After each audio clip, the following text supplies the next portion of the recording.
berjalan dalam firman-Mu, hatiku siap.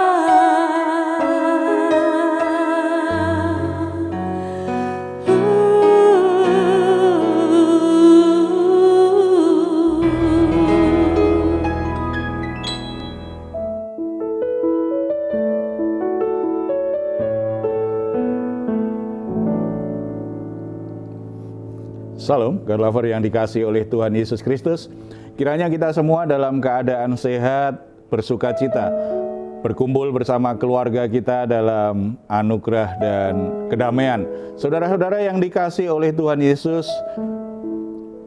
Tuhan menempatkan hidup kita dalam kehidupan keluarga kita, dalam lingkungan dan orang-orang di sekitar kita. Tidak ada yang kebetulan, ada maksud Tuhan. Di dalamnya Tuhan ingin kita boleh memancarkan kehadirannya, menjadi surat Kristus yang terbuka.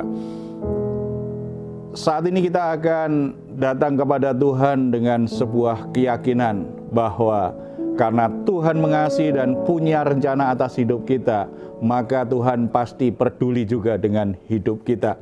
Tuhan ingin tidak ada sesuatu pun yang menggagalkan rencananya dalam hidup kita. Bahwa semua pergumulan, semua masalah, semua beban berat saudara-saudara di hadirat Tuhan. Ingat apa yang Tuhan katakan kepada kita. Marilah kepadaku semua yang letih lesu dan berbeban berat, aku akan memberi kelegaan kepadamu. Hampiri hadiratnya, nikmati kedamaian di dalam Tuhan malam hari ini. Mari kita bersatu dalam doa.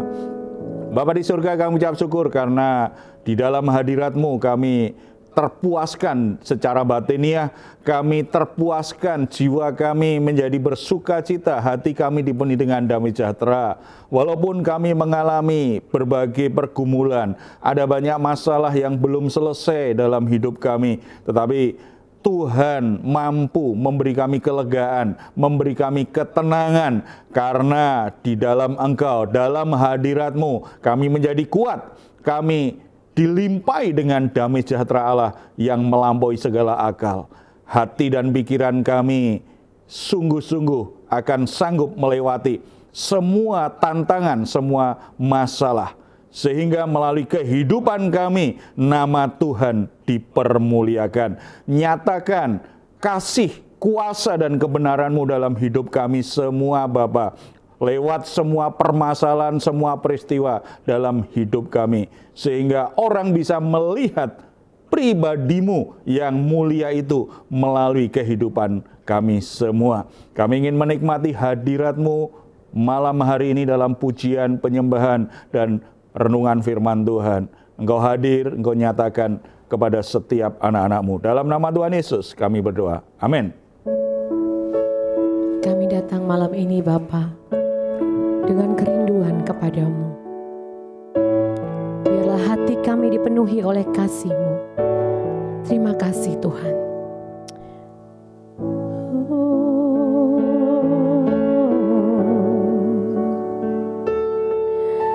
Sungguh besar setiamu,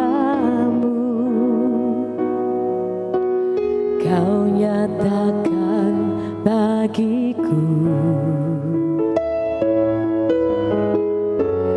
Kau Bapa yang selalu mengerti isi hatiku.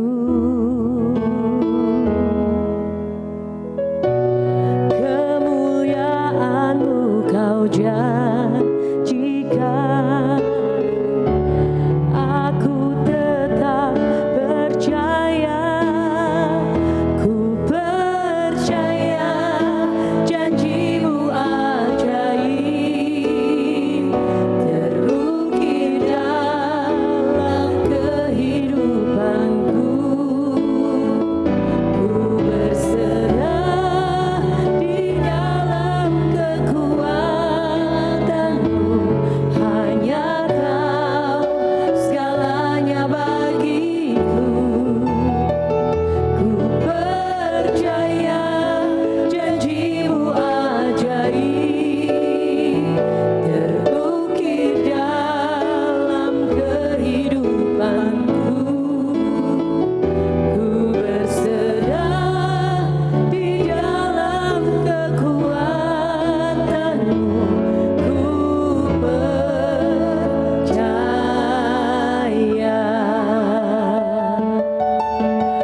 Puji Tuhan, saudara-saudara, Tuhan setia dalam hidup kita, jadi tidak perlu takut, tidak perlu khawatir. Semua peristiwa, semua kejadian pasti dalam kehendak Tuhan, dalam kontrol Tuhan, dalam kedaulatan Tuhan, pasti mengarah pada sesuatu yang baik, sesuai dengan anugerahnya.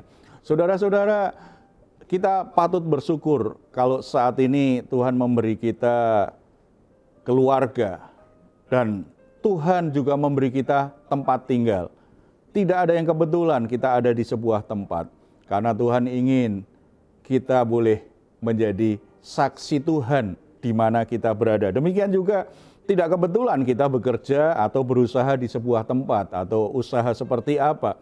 Tuhan ingin melalui kehadiran kita dalam dunia kerja itu, Tuhan juga ingin kita jadi kesaksian, boleh memancarkan kasih dan kehendak Tuhan, membuat banyak orang bisa melihat Kristus dalam hidup kita. Saat ini kita akan sharing bagaimana Tuhan sangat menginginkan kita itu bisa jadi kesaksian, bisa jadi teladan bagi orang-orang di sekitar kita. Melalui hidup kita, banyak orang akhirnya mengerti jalan kepada Tuhan dan hidupnya berubah. Sebelum kita sharing kebenaran firman Tuhan ini lebih jauh, kita akan lihat dulu kesaksian. Kadang-kadang ada kisah-kisah di mana justru ada orang-orang yang tidak bisa jadi kesaksian yang baik ketika dia dipercaya Tuhan dengan status, dengan pekerjaan, dengan jabatan, tidak bisa menyatakan kasih Tuhan, yang ada justru menyakiti orang-orang di sekitarnya. Silahkan, siapa yang mau bercerita? Iya Pak, saya sering lihat di media itu gimana seorang PRT ya, pembantu rumah tangga teraniaya oleh majikannya Pak ya. Saya suka berpikir apa ya mungkin gitu, sesadis apa, terus perasaannya gimana sih gitu. Tapi ternyata satu waktu ada tetangga saya Pak, memang jauh sih, cuman satu kompleks sama kami. Kedapatan memang dia kayak menyandera gitu pembantunya, disekap dan ternyata sudah sekian lama disiksa gitu. Bahkan saking kalau dia lagi marah gitu nggak dikasih makan Pak, tapi dikurung gitu di kamarnya. Dan orang banyak yang nggak tahu karena selalu dia kalau keluar dia baik-baik aja kayak orang ya gitu. Berubah gitu, jadinya baik, ramah sama orang-orang. Jadi orang yang nggak ada yang tahu sampai akhirnya si pembantunya itu, pembantu rumah tangganya tuh dia lari, bukan lari, tapi dia teriak-teriak kayaknya dari jendela. Terus yang denger itu tukang sayur Pak, sampai dia bilang tolong. Ini dibongkar, dipaksa untuk buka. RT yang datang baru dilihat ternyata pun tubuhnya tuh udah banyak yang luka-luka, dan itu yang membuat kita malu dan kecewa itu anak Tuhan Pak, majikannya. Nah itu, kalau Tuhan memberi kita kesempatan, posisi tertentu, status tertentu, jabatan lebih, ya, di mana kita bisa memimpin orang-orang di sekitar kita. Semakin Tuhan bawa kita naik ke atas, Tuhan kan ingin supaya terang kita semakin memancar. Tuhan ingin kita punya akses untuk bisa menyalurkan berkat kepada banyak orang, bisa memberi pengaruh positif, bisa menggarami orang-orang di sekitar kita, bukan justru menyalahgunakan apa yang Tuhan sudah percayakan kepada kita. Ini keluarga yang menyiksa asisten rumah tangganya, itu kan sama saja juga menyalahgunakan kewenangan yang mestinya dia pakai dengan baik, bukan malah melakukan sesuatu yang bersifat kejahatan seperti itu. Jelas kesaksiannya buruk bagi orang-orang di sekitarnya. Tuhan tidak ingin itu dilakukan oleh anak-anak Tuhan, mestinya seperti itu. Nah, lalu bagaimana ya Pak supaya kita bisa menjadi pribadi yang menjadi teladan gitu buat orang lain? Kita coba pelajari Lukas pasal 1 ayat 1 sampai 10. Ini kisah yang agak mirip dengan yang tadi dari cerita yang kita dengar dari Evi tadi ya, tentang bos, tentang seorang tuan bersikap terhadap terhadap pembantunya. Tetapi ini contoh orang yang sangat baik, bisa jadi teladan, bahkan bisa jadi teladan bagi kita saat ini. Kalau kita membaca secara lengkap Lukas pasal 7 ayat 1 sampai 10, itu kan bercerita tentang bagaimana Yesus menyembuhkan hamba seorang perwira di Kapernaum. Dan penekanan tentang hal itu bukan pada mujizat yang dilakukan oleh Yesus, tetapi kita akan bisa lihat bagaimana perwira di Kapernaum itu punya sikap yang sangat mulia sekali terhadap hambanya yang sakit. Suatu teladan yang luar biasa, mengingat perwira di Kapernaum itu mungkin di masa itu kan bukan orang Yahudi, bukan orang yang mengenal Tuhan. Mungkin dia tahu tentang ajaran Judaisme. Dan pada masa itu juga seorang hamba, bisa jadi itu hambanya adalah seorang budak. Tetapi sikap perwira tadi sangat mulia sekali, patut kita teladani. Di mana posisi dia yang begitu besar, pengaruhnya, punya otoritas besar terhadap hamba-hambanya. Tetapi dia punya sikap yang sangat mulia, membuat Tuhan Yesus merespon apa yang dikatakan oleh perwira Kapernaum, sehingga mujizat terjadi pada hambanya. Ada beberapa poin kita bisa pelajari. Kita baca dulu ayat 1 dan 2. Setelah Yesus selesai berbicara di depan orang banyak, masuklah ia ke Kapernaum. Di situ ada seorang perwira yang mempunyai seorang hamba yang sangat dihargainya. Hamba itu sedang sakit keras dan hampir mati. Di masa itu berlaku namanya perbudakan. Dalam perbudakan itu, hamba itu seperti binatang atau seperti benda saja. Bisa dijual belikan. Dan pemilik hamba itu, pemilik budak, boleh memperlakukan apa saja terhadap budaknya. Tetapi ayat 2 tadi kan dikatakan, perwira Kapernaum itu sangat menghargai hambanya. Ini sesuatu yang aneh, tetapi sesuatu yang mulia.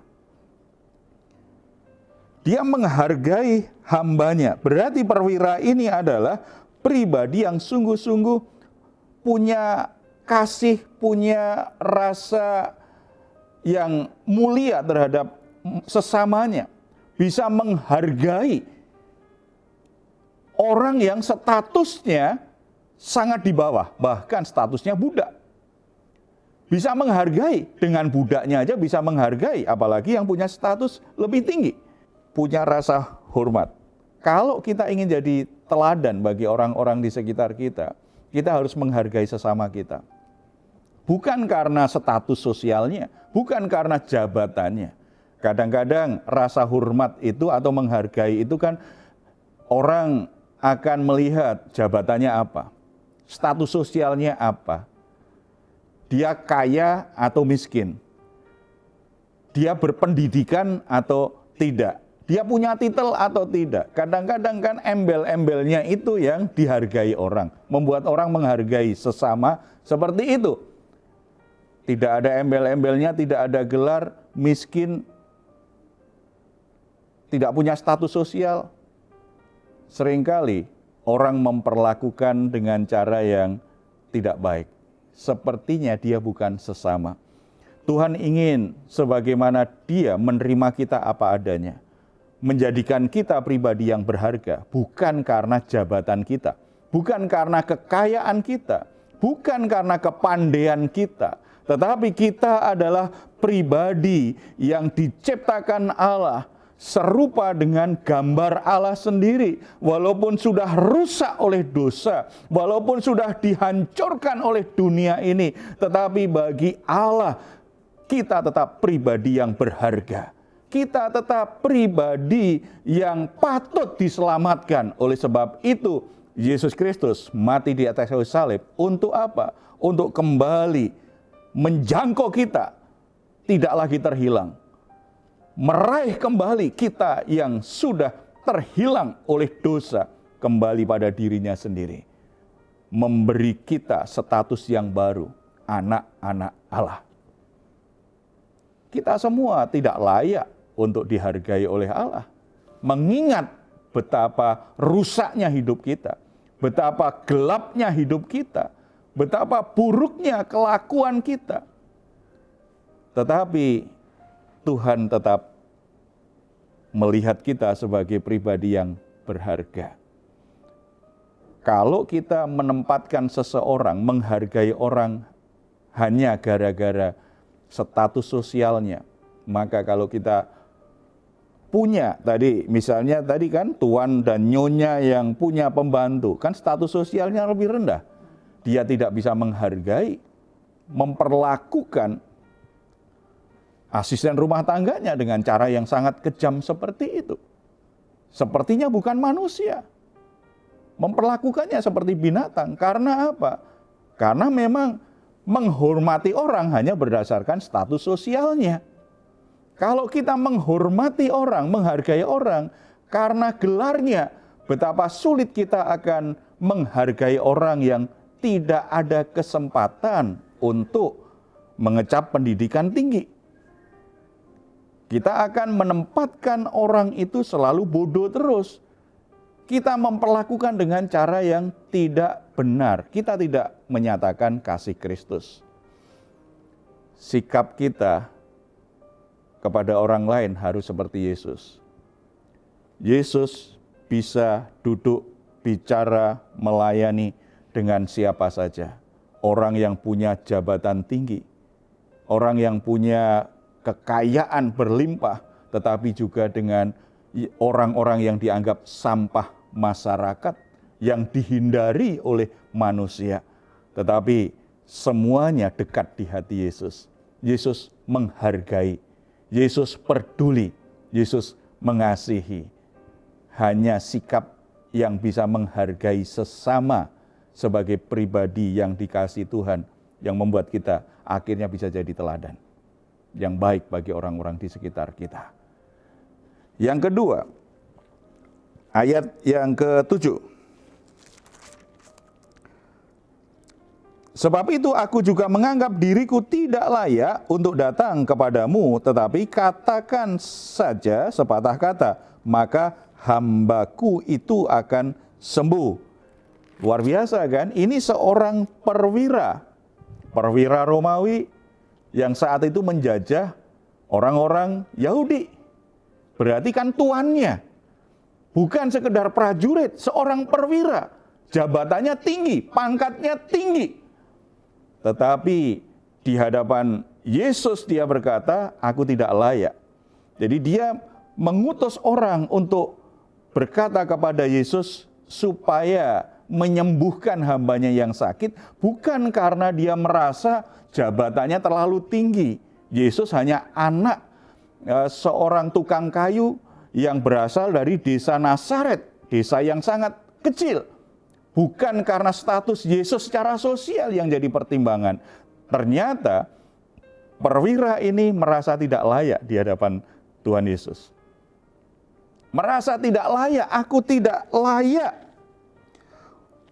Ini berarti seorang yang rendah hati.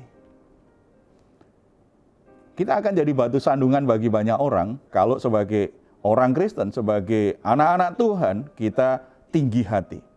Kita sombong, kita suka merendahkan orang-orang di sekitar kita. Sehingga kita memperlakukan orang-orang yang punya status lebih rendah dari kita dengan cara yang jauh dari kasih-Nya Tuhan. Kita akan jadi batu sandungan. Yesus menjadi teladan terbaik dalam hidup kita.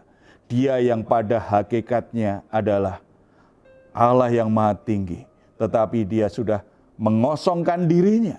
Dia merendahkan dirinya. Datang ke dunia menjadi manusia sama dengan kita. Bagaimana mungkin kita orang yang katanya murid Kristus, pengikut Kristus, tetapi kita justru meninggikan diri, menganggap kita lebih tinggi dari sesama kita. Sikap hati yang rendah hati, itulah yang membuat banyak orang mendapat kesaksian terbaik dalam hidup kita. Kita jadi teladan, bukan karena kita punya segalanya, kita tahu semuanya. Karena kerendahan hati kita akan dikenang oleh banyak orang dan orang akan mengikuti jalan hidup kita. Karena melihat hidup kita yang sangat rendah hati tadi. Ya. Dan terakhir, sangat percaya kepada Tuhan Yesus. Jelas imannya itu sangat kuat sekali. Ayat 8, sebab aku sendiri seorang bawahan dan di bawahku ada pula prajurit.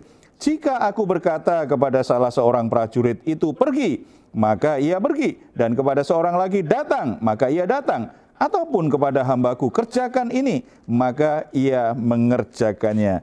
Iman itu selalu terlihat dari 3 hal yang sangat penting. Pertama, kalau kita sungguh-sungguh percaya Yesus Kristus adalah Tuhan dan Juru Selamat kita, maka kita harus percaya pada pribadinya. Kita percaya pribadinya. Kalau kita percaya pribadinya, maka seharusnya kita percaya dengan apa yang dikatakannya. Kalau kita percaya dengan apa yang dikatakannya, maka kita akan mentaati. Kita akan melakukan apa yang dikatakan oleh Yesus. Perwira tadi, imannya luar biasa sekali. Engkau tidak perlu datang ke rumahku, karena apa? Aku nggak layak menerimamu. Cukup katakan sepatah kata saja, sembuh, hambaku pasti sembuh. Iman yang luar biasa. Kadang-kadang kita sebagai orang Kristen sudah sekian lama, kalau kata-katanya nggak panjang, nggak merasa beriman.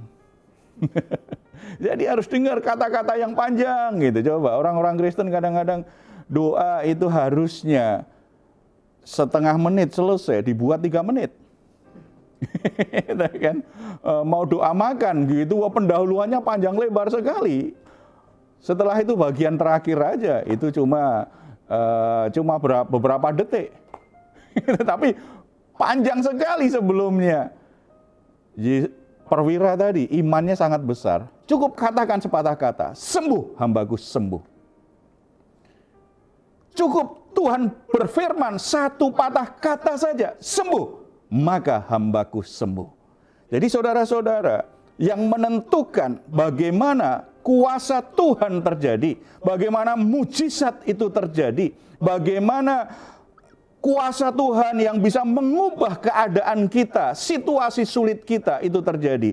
Bukan karena kata-kata yang panjang, kalimat yang panjang-panjang. Kita kadang-kadang mendengar firman Tuhan begitu banyak, tetapi tetap aja tidak terjadi. Salah satu sebabnya apa? Karena kita tidak sungguh-sungguh beriman kepada Tuhan. Kita tidak sungguh-sungguh percaya pribadinya. Kita tidak sungguh-sungguh percaya bahwa yang dikatakan itu benar adanya. Dan kita tidak sungguh-sungguh mau melakukan apa yang Tuhan katakan. Kita tidak mau beriman terhadap Tuhan. Makanya walaupun doa panjang-panjang tidak menghasilkan perubahan. Oleh sebab itu saudara-saudara, imanmu itu yang memancarkan kemuliaan Tuhan. Jadilah teladan karena saudara orang yang beriman sungguh-sungguh kepada Tuhan. Jadilah teladan karena saudara orang yang rendah hati. Jadilah teladan karena saudara menghargai sesamamu, mengasihi sesamamu, seperti Tuhan juga mengasihimu. Mari kita bersatu dalam doa. Bapa di surga, kami mengucap syukur karena Engkau menerima kami apa adanya. Kami bukan orang sempurna, tetapi dalam Yesus Kristus kami diterima dan diberi kuasa menjadi anak-anak Allah. Bapa di surga, ampuni kalau selama ini kami menjadi batu sandungan bagi orang-orang di sekitar kami. Melalui perilaku kami, melalui perkataan kami, akhirnya nama Tuhan justru diolok-olok oleh banyak orang. Kekristenan diolok-olok oleh banyak orang. Tuhan ampuni. Tuhan tempatkan kami untuk menjadi teladan, menjadi garam dan terang bagi orang-orang di sekitar kami. Biarlah firman Tuhan hari ini memandu kami Tuhan, supaya kami mulai mengembangkan sikap dan perilaku yang bisa menjadi teladan bagi orang-orang di sekitar kami. Kami menghargai sesama kami sebagai pribadi yang dikasihi oleh Tuhan. Bukan atas dasar status sosial, bukan atas dasar kekayaan dan kepandaian, tetapi karena mereka adalah pribadi yang Tuhan kasihi. Ampuni kami kalau kami merasa sombong atas pencapaian-pencapaian dalam hidup ini. Kami lupa bahwa semua itu karena anugerah Tuhan, karena berkat Tuhan. Kami melupakan hal itu sehingga kami menjadi tinggi hati. Kami menjadi orang yang selalu menilai orang lain dengan rendah. Kami merendahkan orang lain, memposisikan diri kami sebagai orang yang lebih terhormat, lebih tinggi dari mereka. Tuhan ampuni. Roh Kudus, kobarkan hati kami untuk sungguh-sungguh beriman kepada Tuhan. Tidak hanya lewat kata-kata, tetapi hati kami sungguh-sungguh percaya pribadi Yesus Kristus sebagai Tuhan dan Juru Selamat kami. Kami sungguh-sungguh mempercayai perkataan Tuhan dan bertindak sesuai dengan apa yang Tuhan firmankan tersebut. Kami sangat percaya ketika kami mulai melangkah, kami mulai bertindak sesuai dengan apa yang Tuhan katakan. Kuasa Tuhan akan Tuhan nyatakan. Sesuatu yang ajaib akan terjadi, mujizat akan terjadi. Semua pergumulan, permasalahan yang kami hadapi saat ini, seperti yang dialami oleh hamba perwira tadi, yang sedang sakit, itu pun juga akhirnya mengalami mujizat yang dari Tuhan. Kami juga percaya ketika kami sungguh-sungguh beriman kepada Tuhan dengan cara yang benar, maka sakit penyakit kami akan disembuhkan. Demikian juga pergumulan-pergumulan kami yang lain, pergumulan-pergumulan rumah tangga kami, ekonomi kami, pekerjaan kami, apapun juga, situasi sulit apapun yang sedang kami alami saat ini. Ketika kami melangkah sesuai dengan iman kami kepadamu, maka kuasa Tuhan akan Tuhan nyatakan sesuatu yang besar, sesuatu yang ajaib terjadi atas hidup kami semuanya. Terima kasih Bapak. Kami semua memberi diri untuk Tuhan pakai jadi teladan. Anak-anak-Mu yang ada di pekerjaan, di dunia kerja, profesi apapun, jadikan mereka teladan bagi orang-orang di sekitarnya Bapak. Demikian juga anak-anak-Mu yang Tuhan beri kesempatan untuk duduk dalam pemerintahan, posisi apapun, jabatan apapun, kiranya mereka juga bisa menjadi teladan bagi bangsa ini. Mereka tidak terlibat dengan kejahatan-kejahatan, korupsi, atau yang lain yang justru merugikan bangsa ini. Tuhan jamah hati mereka, Tuhan arahkan hati mereka, supaya anak-anak-Mu menjadi terang, menjadi garam bagi pemerintahan, bagi bangsa dan negara ini. Terima kasih Bapa di surga. Terpuji nama-Mu dalam nama Tuhan Yesus. Amin. Saudara-saudara yang dikasihi oleh Tuhan Yesus Kristus, terus berikan teladan yang baik. Biarkan hidupmu itu memancarkan kemuliaan Tuhan. Kalau saudara memiliki pergumulan-pergumulan dan saudara membutuhkan dukungan doa, jangan ragu untuk menuliskan pergumulan saudara di nomor telepon yang tertera di layar. Tim doa kami akan mendoakan saudara, karena kami berharap dan kami senantiasa berdoa supaya saudara-saudara semua diberkati Tuhan, senantiasa mendapatkan yang terbaik yang dari Tuhan. Kalau saudara-saudara ingin memberikan komentar, silakan menuliskannya di ruang komentar yang ada di channel Diaspora TV. Kami menunggu. Mazmur 4 ayat 8-9. Engkau telah memberikan sukacita kepadaku lebih banyak daripada mereka ketika mereka kelimpahan gandum dan anggur. Dengan tentram aku mau membaringkan diri, lalu segera tidur, sebab hanya Engkaulah ya Tuhan yang membiarkan aku diam dengan aman. Puji Tuhan, selamat malam, selamat beristirahat. Tuhan Yesus memberkati kita semuanya. Salam.